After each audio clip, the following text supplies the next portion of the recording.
My name is Sophia Carter. 3 years ago, if someone had asked me who the happiest woman in the world was, I would have answered without hesitation, me. My husband, Ethan Carter, was one of the most successful businessmen in the city. Newspapers called him a self-made millionaire, and people admired him everywhere he went. What no one knew was that I had helped build that success from the very beginning. When Ethan and I first met, he had nothing except a dream. His company was just a tiny office with 2 employees, a mountain of debt, and an uncertain future.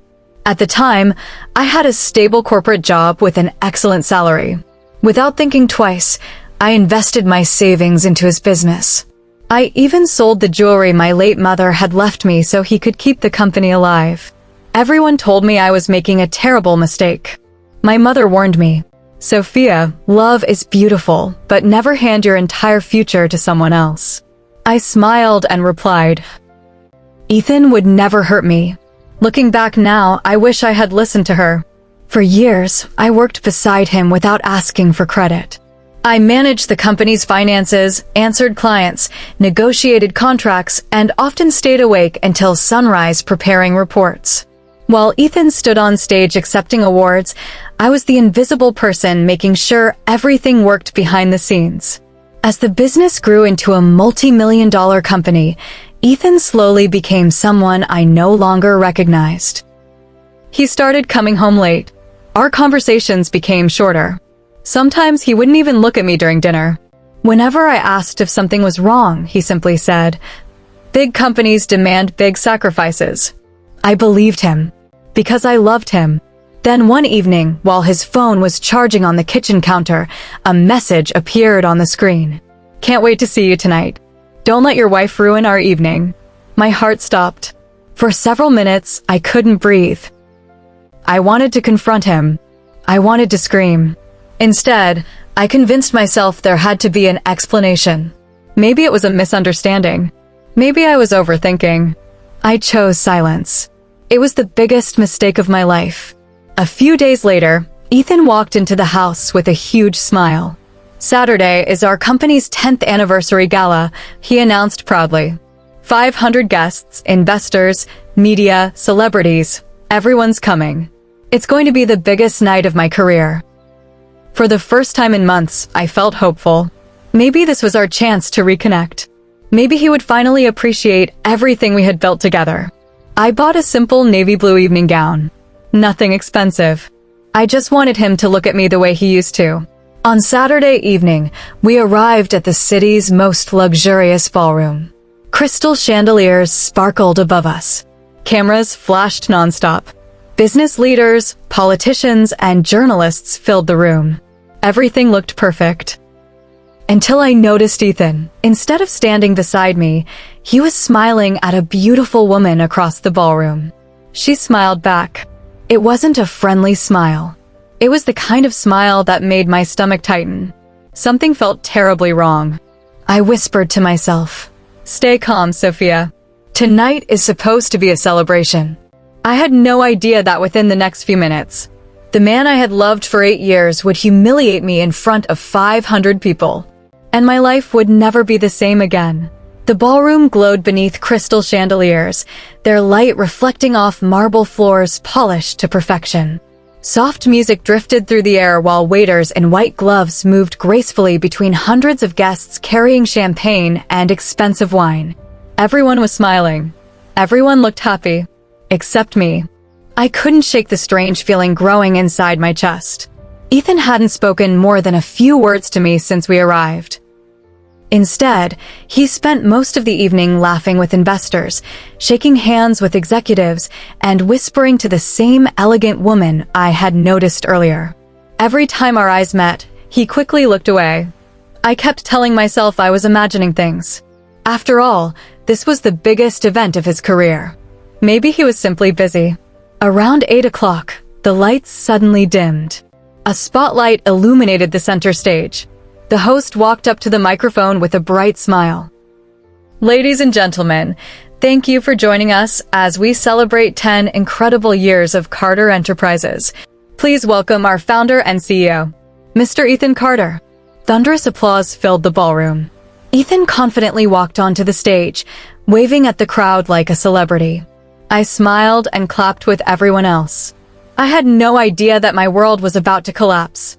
After thanking his business partners and investors, Ethan looked directly at me. For the past 10 years, he said with a grin, I've learned that success isn't just about making good investments. The audience nodded. It's also about getting rid of bad ones. The room erupted in laughter. I frowned, unsure what he meant. Then Ethan pointed directly at me. My wife, Sophia. Another spotlight suddenly landed on me. 500 pairs of eyes turned in my direction. My heart started pounding. Would you please come up here? Still believing this was part of a surprise, I forced a smile and slowly walked toward the stage. The applause continued as I stood beside him. Ethan wrapped one arm around my shoulder. For a brief second, I thought he was finally going to thank me. Instead, he looked at the audience and laughed. Meet the woman everyone calls my better half. The crowd smiled politely. Then his expression changed.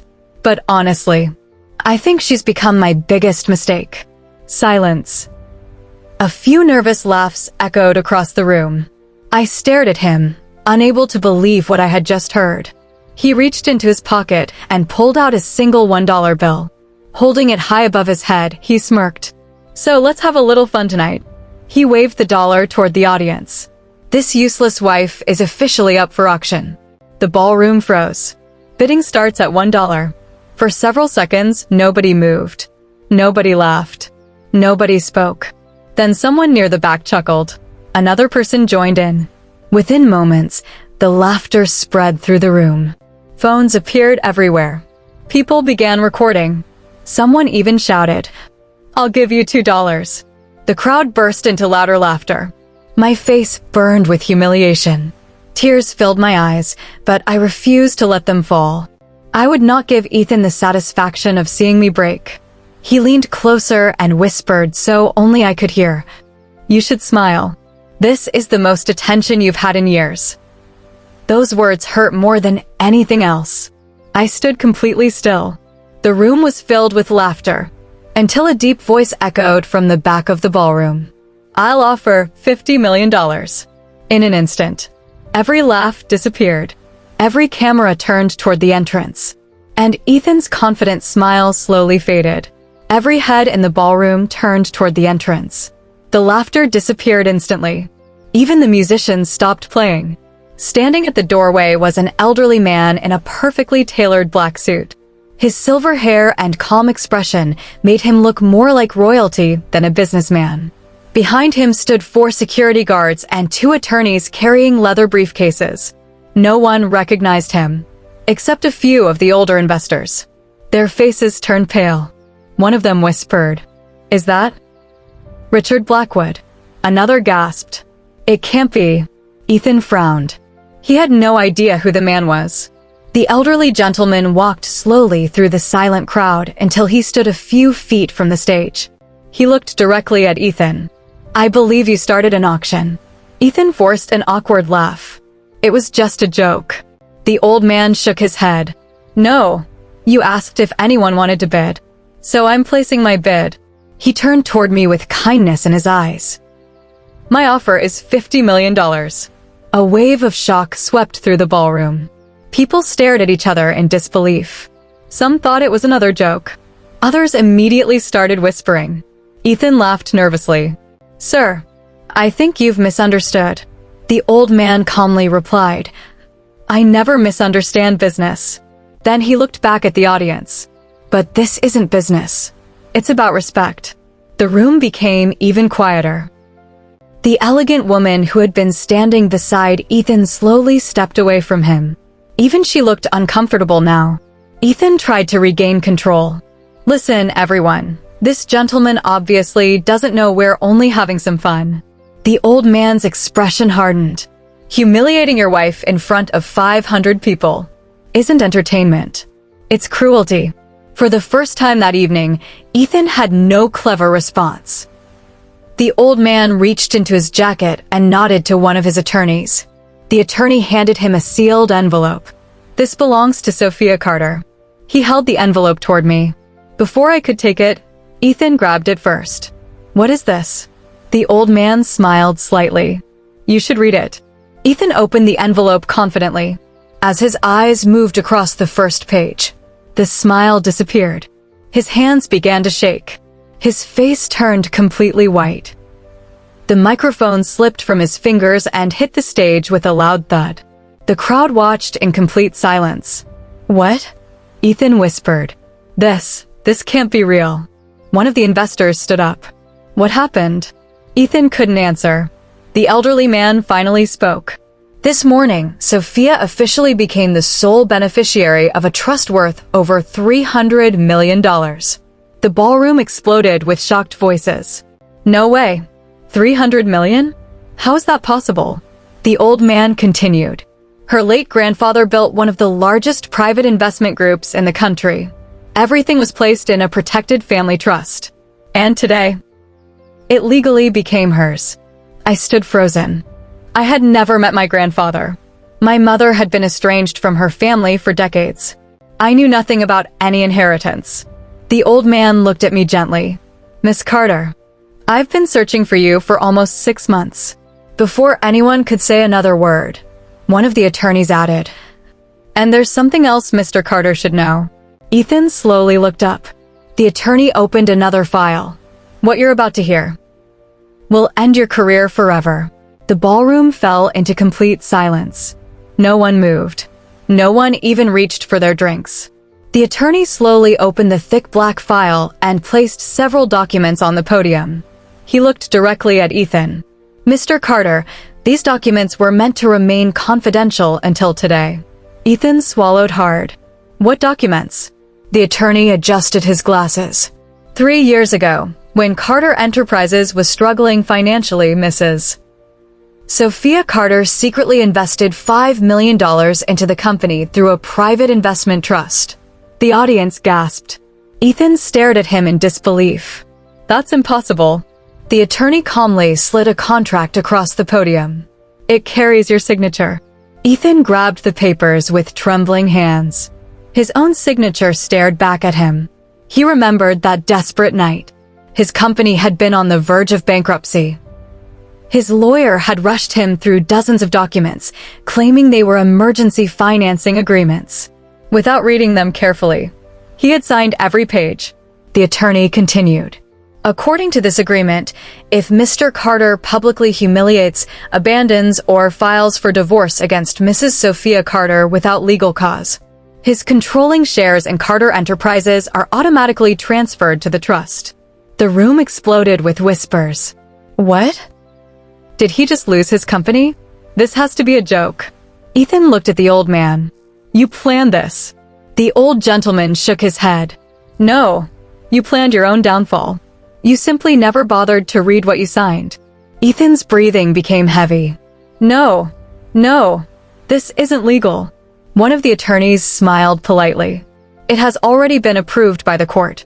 He handed another document to the investors. As of 8 p.m. tonight, Mrs. Sophia Carter legally owns 51% of Carter Enterprises. The investors immediately stood up.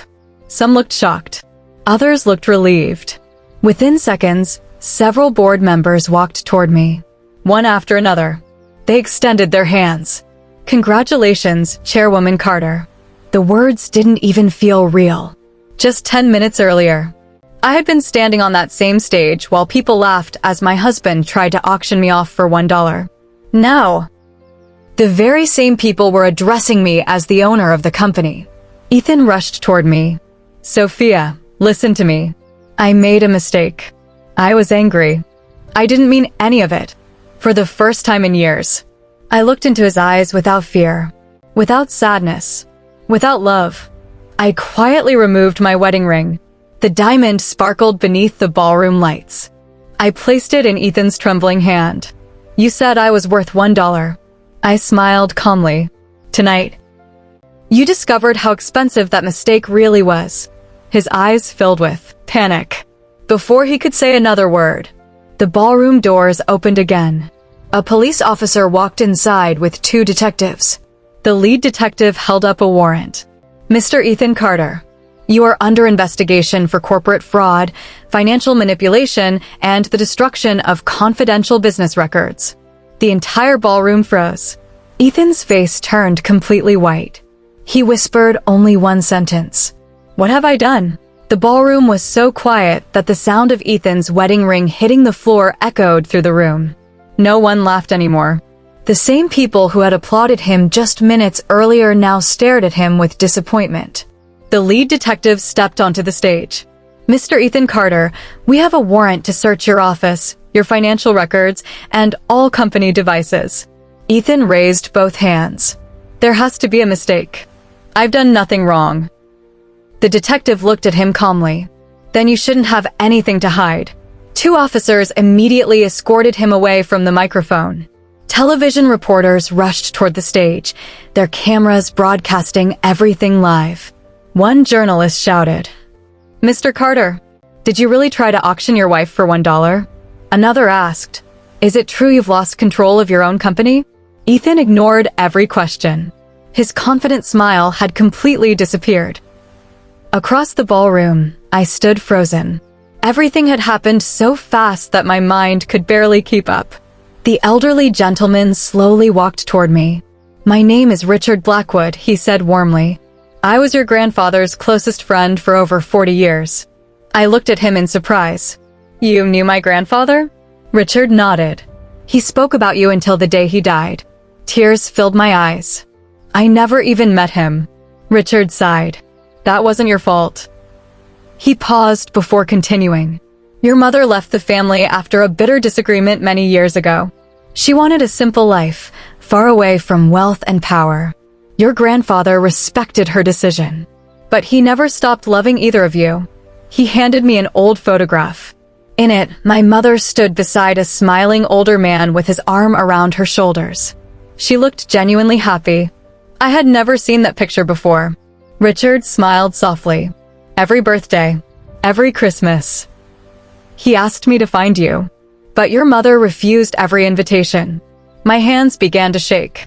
"So, why now?" Richard looked into my eyes. "Because before he passed away, he left one final instruction. If anything ever happened to him, everything would belong to his granddaughter." I couldn't hold back my tears anymore. For years, I believed I had no family left. Now I was learning that someone had loved me from a distance my entire life. Before I could say another word, one of Richard's attorneys hurried over. "Sir, we've received the preliminary audit." Richard's smile disappeared. "What does it say?" The attorney opened a tablet. "It appears Mr. Carter transferred nearly $80 million from company accounts into several shell corporations over the last 2 years." The board members looked horrified. "That's impossible." Another attorney spoke. "We've also discovered forged approvals."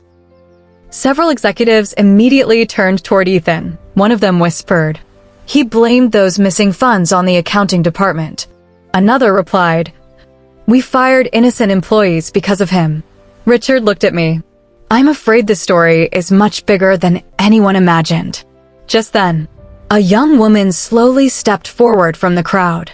She was the same elegant woman Ethan had been smiling at all evening. She looked terrified. Holding back tears, she said quietly, I need to tell everyone the truth." The ballroom fell silent once again. Every camera turned toward her. Even Ethan closed his eyes. As if he already knew what she was about to say, the ballroom was silent. Every camera was pointed at the young woman standing near the front row. She took a deep breath, her hands trembling. "My name is Claire Morgan," she said softly. "I've worked as Mr. Carter's executive assistant for the past 3 years." Ethan immediately shouted, "Claire, don't say another word." But before he could continue, one of the detectives stepped between them. "You'll have your chance later, Mr. Carter." Claire wiped the tears from her face. "For months, I've been living with a secret that has haunted me every single day." She turned toward me. "Sophia, I'm so sorry. I should have told you the truth a long time ago." I looked at her in confusion. "What truth?" Claire hesitated. Then she finally spoke. Ethan never wanted this anniversary party to celebrate the company's success. A wave of whispers spread across the ballroom. It was all planned. He wanted to humiliate you in front of everyone. The room fell completely silent again. Claire continued. 3 months ago, he told me to organize tonight's event. He personally wrote the speech. He even rehearsed the joke about auctioning you.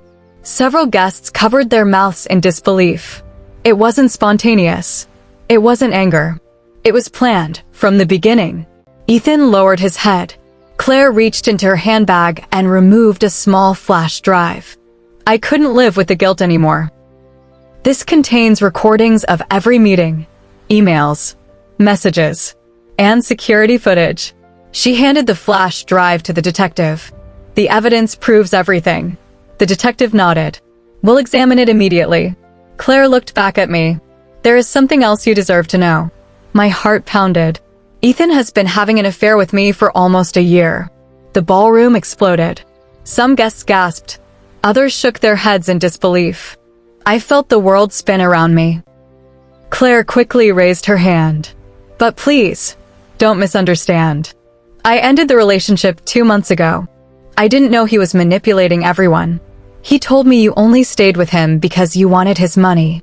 He said your marriage had been over for years. Her voice broke. I believed him.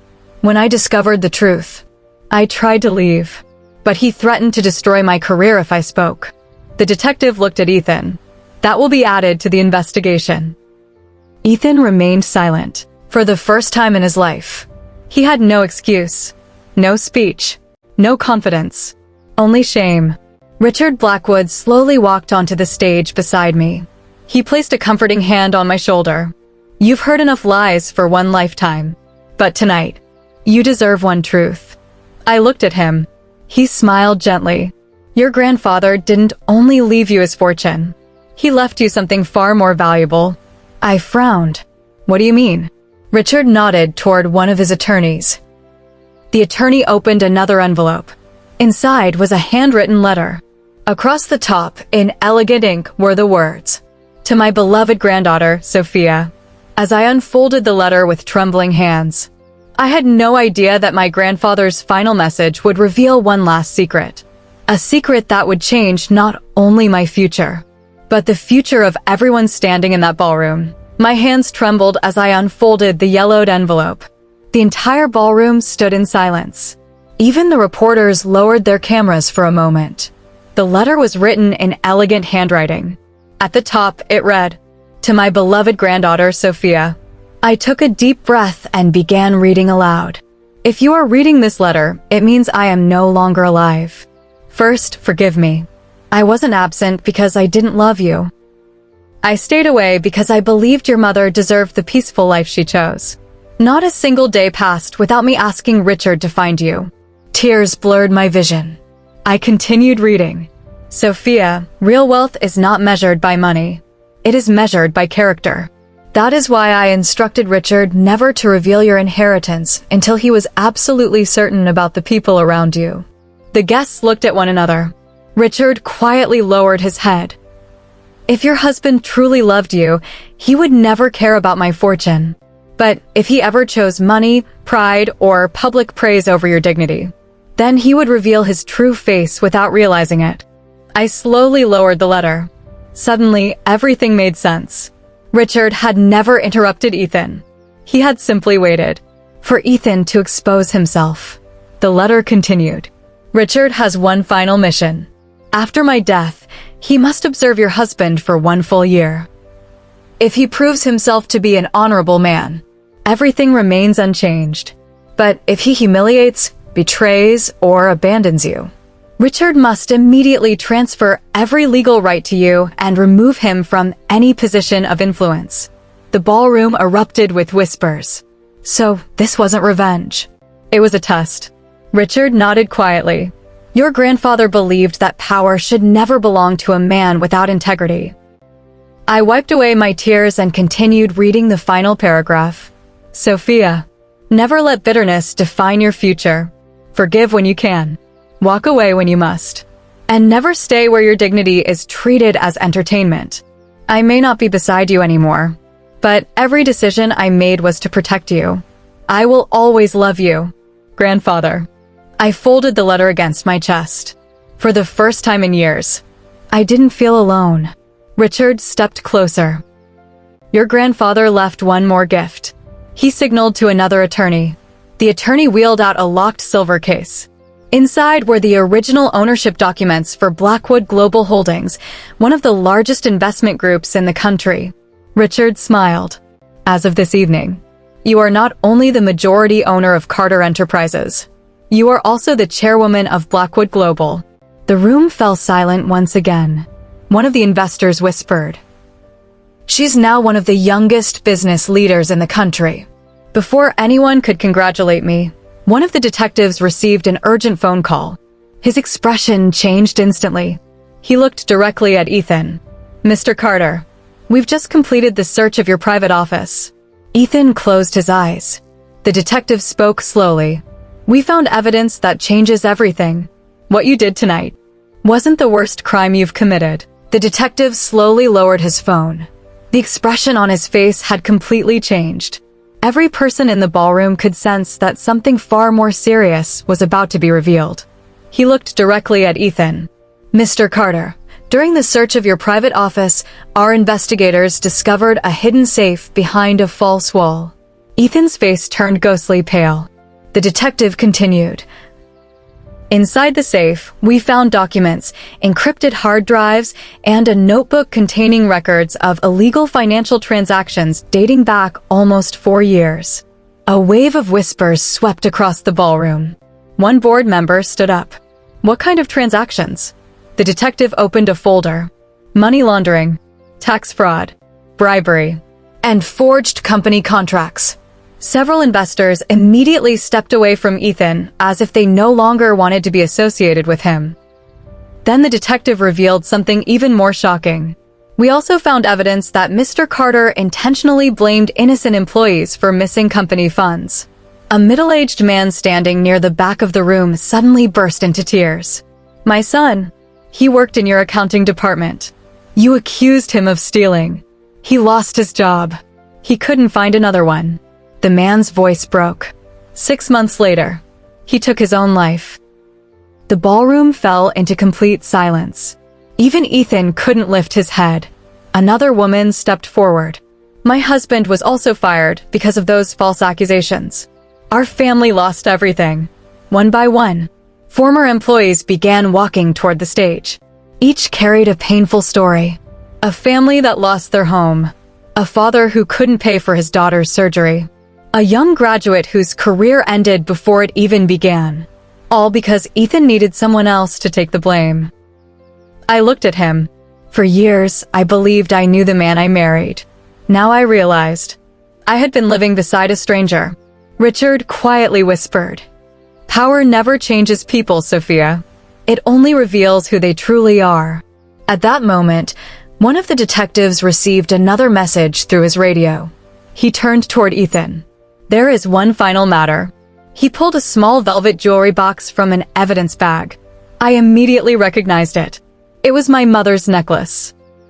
The one she had given me before she passed away. I had searched for it for almost 2 years. "Ethan," I whispered, "you told me it had been stolen." The detective nodded. "It wasn't stolen. Our investigation shows Mr. Carter secretly pawned it through a private broker for cash." I felt my knees weaken. That necklace wasn't valuable because of its price. It was the last memory I had of my mother. Tears rolled down my face. Ethan finally looked at me. "I'm sorry. I was desperate." I shook my head slowly. "No, you weren't desperate. You simply believed no one would ever discover the truth." The detective closed the evidence file. "Mr. Ethan Carter, you're under arrest." The officers stepped forward and placed handcuffs on his wrists. As they escorted him toward the exit, he suddenly stopped. He turned around and looked at me one last time. His eyes were filled with regret. "Sophia, please, give me one chance to explain everything." Before I could answer, a voice echoed from the entrance of the ballroom. "No, she deserves the truth from someone else." Everyone turned toward the door. A woman in her early 60s slowly walked inside. The moment Richard saw her, he whispered in disbelief, "Elizabeth, I froze. That was my mother's name. But my mother had died years ago. Then who is this woman? The ballroom doors slowly opened. An elegant woman in her early 60s stepped inside. She had silver-streaked hair, calm blue eyes, and carried herself with quiet dignity. The room fell silent. Richard Blackwood stared at her in disbelief. Elizabeth. His voice trembled. I never thought I'd see you again. My heart began racing. I looked at Richard, then back at the woman. My mother's name was Elizabeth, I whispered. But my mother died 10 years ago. The woman slowly walked toward me. When she was only a few feet away, tears filled her eyes. She gently reached into her purse and pulled out an old photograph. It was a picture of my mother, standing beside this very woman. The resemblance was unbelievable. The same smile, the same eyes, the same face. The woman spoke softly. My name is Eleanor. I am Elizabeth's younger sister. I stood frozen. My aunt. She nodded. Yes, Sophia. I've been searching for you for many years. Before I could respond, she embraced me tightly. For the first time since my mother's death, I felt the warmth of family again. Tears streamed down both our faces. Richard smiled quietly. Your grandfather asked Eleanor to stay hidden until the right moment. Eleanor gently wiped away my tears. Your mother wanted to protect you from the conflicts within our family. She never stopped loving you. Before she passed away, she made me promise that one day I would tell you everything. I struggled to speak. Why didn't you come sooner? Eleanor lowered her eyes.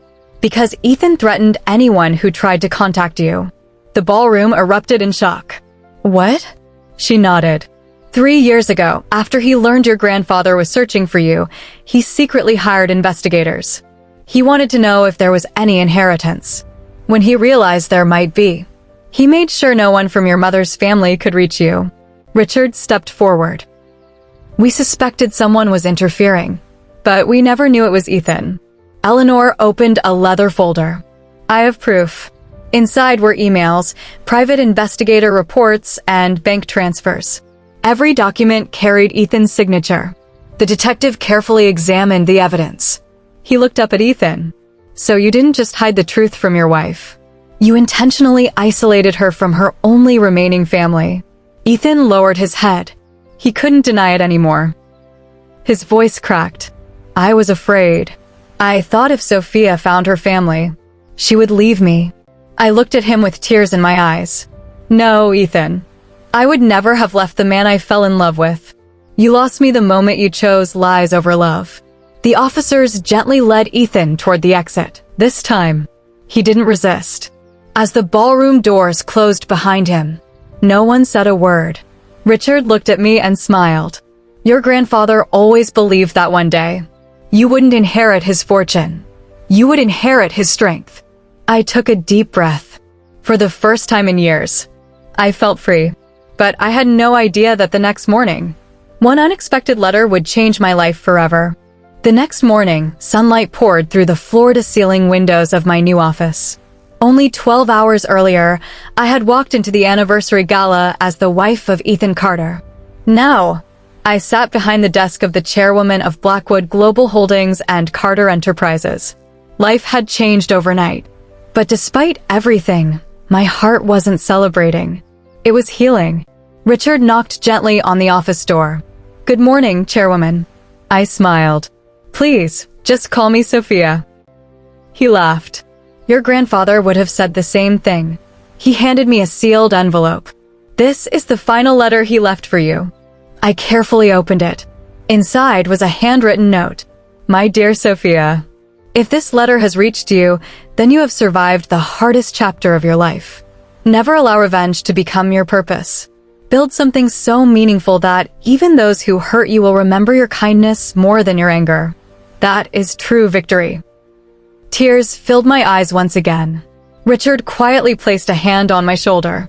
He was proud of you, long before he ever met you.